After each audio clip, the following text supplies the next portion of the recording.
Graça e paz do Senhor Jesus a todos. Hoje nós vamos estar aqui gravando, falando sobre um assunto que muitas pessoas sentem e não sabem como resolver. Muitas pessoas passam por esse problema e elas não têm esperança, elas ficam desesperadas e não sabem o que fazer para aliviar a sua dor. E eu tô falando da dor da alma.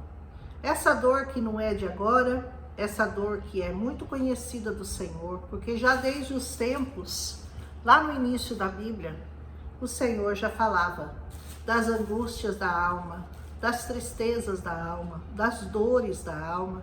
E chega a ser uma dor tão profunda que muitas pessoas não conseguem conviver com ela e acabam tirando suas próprias vidas, ou vão buscar solução nos remédios, solução em coisas da carne, às vezes se afundam em drogas, às vezes se afundam em tristezas, depressões, vão para clínicas especializadas para tratar o que uma coisa que só Deus pode tratar. Não adianta você se entupir de remédios, não adianta você se desesperar. Se você conhece essa palavra, você vai entender que a dor da sua alma tem uma razão. Que a dor da sua alma tem cura. Deus tem cura para você. Basta você crer, basta você buscá-lo, basta você acreditar nessa palavra. E nós vamos ver tantos homens do passado que tiveram esse tipo de tristeza. E uma tristeza tão profunda que eles chegaram a pensar em desistir.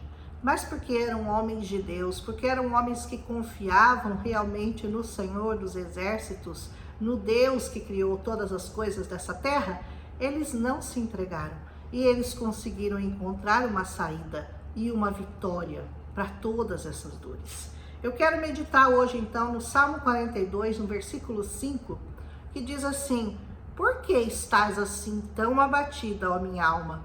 Por que te angustias dentro de mim? Essa situação era uma situação de desespero e nós podemos ver qual era a circunstância em que o salmista estava falando desse sentimento da alma dele. Ele conversando com a alma dele e perguntando para a alma: por que você está assim? Por que você está tão angustiada? Por que você está tão infeliz? Por que você está tão aflita aí dentro? A situação era a seguinte, falando um pouco do Salmo 42, né? Resumindo, né? Ele dizia assim, ó: recordando-me dessas ocasiões e dentro de mim se me derrama a alma em profundo pranto, de como eu caminhava eu junto à multidão, conduzindo em procissão rumo à casa de Deus, com cantos de júbilo e louvor entre a multidão que festejava. Por que estás assim tão abatido, a minha alma? Por que te angustias dentro de mim? Deposita toda a tua esperança em Deus. Eis a solução. Deposita toda. Não é qualquer uma, não é um pouquinho, não é uma parte dela, é toda a tua confiança.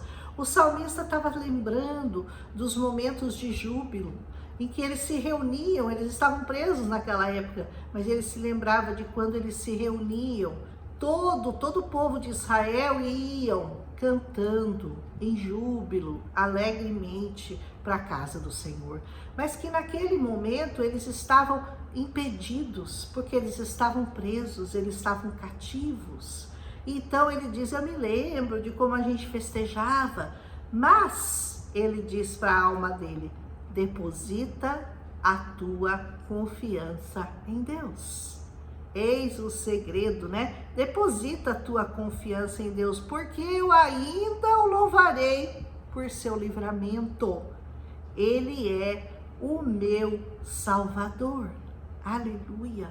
Como que você então tem que reagir diante da tristeza da sua alma, diante da tristeza de que um tempo foi tão feliz na sua vida, você foi tão feliz, você ia para a casa de Deus alegre, cantando, e agora você não tem mais essa força, você não tem mais esse desejo, você não tem mais essa vontade, porque você está preso. Você está preso. Mas essas armadilhas que o inimigo arrumou para te prender, elas não são suficientes para impedir o livramento de Deus na sua vida. Elas não são suficientes para impedir que Deus venha no teu socorro. Nós podemos nos lembrar de outros profetas que passaram pela mesma situação, podemos nos lembrar de Elias, lá na caverna, pedindo a morte para Deus. Eu não aguento mais, já tinha destruído os profetas de Baal, e já tinha feito descer fogo dos céus, e ainda assim ele se considerava derrotado naquele momento, porque estava sendo caçado pela Jezabel, mas ele dizia: eu não quero mais viver. Eu não tenho mais forças para viver. Até que um anjo veio, deu um pedaço de pão para ele, um pouco de água, fala: vai, para com essa coisa aí de ficar reclamando, come bastante, esse pão e essa água representam para nós a palavra de Deus. E ele diz: vai, porque o teu caminho ainda é longo. E ele foi, e ele não foi derrotado. Ele não foi vencido, ele não foi tragado pela morte, como ele mesmo desejou. Ele foi livrado pelo Senhor, porque o Senhor, quando você está na presença dele, quando você pede socorro a ele, quando você não se deixa vencer pelas tristezas, pelas mazelas do diabo, por essas coisas que acontecem na vida de todos.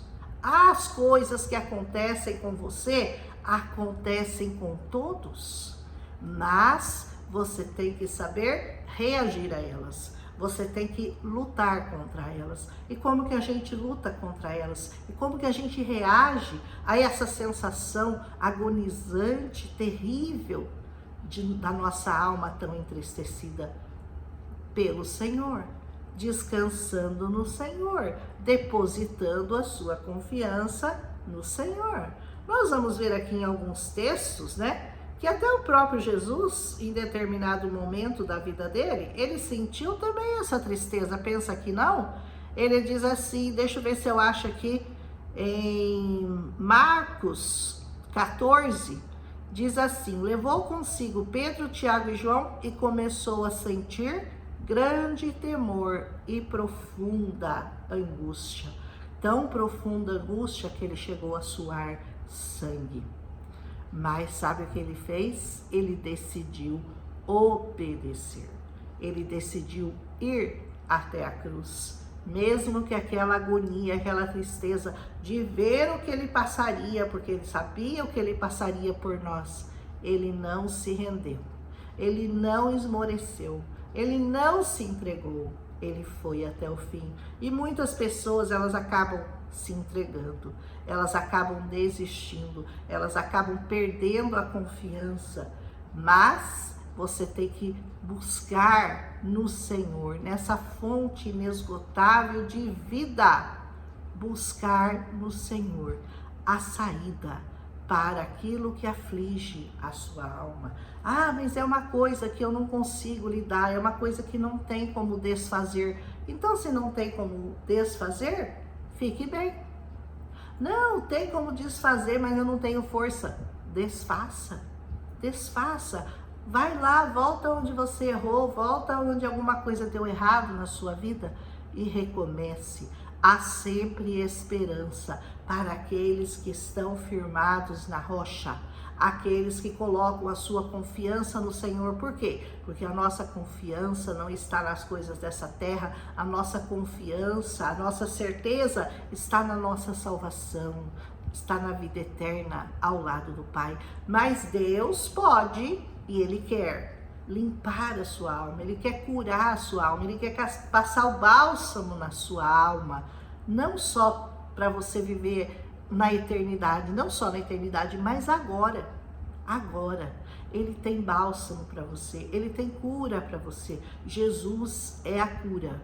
Jesus é a cura para todas as suas dores, sem exceção nenhuma. Mas você não sabe o que eu passo. Mas leia a Bíblia e você vai ver o que os homens de Deus, verdadeiros homens de Deus, passaram. De perseguições, de morte, de fome, de angústia, de dores, de traição, de tristeza, de desespero. Eles passaram, Mas o que os diferencia é a maneira como eles reagiram. Nunca perderam a confiança naquele que se entregou por cada um de nós, que entregou a vida por nós. Então, se a vida de Cristo está em nós, nós não temos que temer a morte, porque Jesus já ressuscitou e Ele já nos deu vida eterna. E nós podemos começar a desfrutar dessa vida eterna agora, aqui. Basta que você aprenda a depositar no Senhor a sua confiança e creia verdadeiramente na sua salvação. Eu tenho meditado bastante na palavra, tem sido mais difícil para mim fazer e pensar no que eu vou falar do que quando eu gravei a Bíblia toda, porque ali era fácil entre aspas. Eu levantava e eu sabia no que eu ia meditar, eu sabia que eu ia estudar aquele capítulo e depois eu ia estar passando para vocês, mas agora eu tenho que pensar no que o Senhor quer falar com vocês, em que área o Senhor quer tratar com cada um de nós. E cada dia é uma surpresa, cada dia é uma novidade, cada dia o Senhor me leva a alguma parte da Bíblia diferente. E eu estou gostando, é um desafio para mim. Porque o Senhor, Ele conhece os seus, Ele conhece as suas dores, Ele sabe aonde você precisa ser tratado, Ele sabe como tratar as suas feridas. Então, confia no Senhor, vai buscar consolo nas águas da vida, aquelas águas que fluem do trono de Deus e que podem saciar a sua sede e podem curar todas as doenças da sua alma. E logicamente do seu físico, porque o seu físico nada mais é que uma expressão da sua alma. Muitas vezes as dores que acometem o nosso físico, elas começaram numa raiz de amargura, numa tristeza, numa decepção, numa traição, e isso traz dores físicas para nós. E por isso a importância do perdão. Quanto mais você perdoa, mais rápido você é curado e você não deixa essa tristeza, essa dor, essa agonia chegar até o seu físico. Porque depois que chega ao teu físico, é mais difícil. Então você não pode deixar nenhuma dor, nenhuma aflição, nenhuma angústia torturarem a sua alma. Você pode se libertar delas por meio do perdão. O mesmo perdão que Cristo liberou para a sua vida, você pode também liberar para a vida das pessoas que fizeram mal a você. Você pode não, você deve, para o seu bem. Não para o bem da pessoa que te fez mal, para o seu bem, para o seu livramento, para que você se livre de toda a tristeza, de toda a dor, de toda a angústia, de toda a aflição, de toda a agonia, de toda a depressão, de toda a raiz de amargura que se instalou na sua alma através do inimigo das nossas almas, que ele não quer que nós busquemos santificação e salvação nessa palavra, porque ele sabe que essa palavra é poderosa e ela pode te curar. Então medite nela todos os dias, como eu tenho feito. Vá buscar na fonte da água da vida a cura para sua alma aflita, em nome de Jesus. Se você gostou, deixa seu like. Amanhã nós vamos ver o que o Senhor vai falar a cada dia, né, conosco. Eu fico aqui à disposição, esperando alguma coisa que o Senhor queira falar, para eu poder compartilhar com vocês. Um abraço em Cristo Jesus. Se você gostou, deixa seu like e compartilha com as pessoas que você sabe que estão precisando ouvir essa palavra e serem curadas por Jesus. Um abraço e até amanhã, se Deus quiser.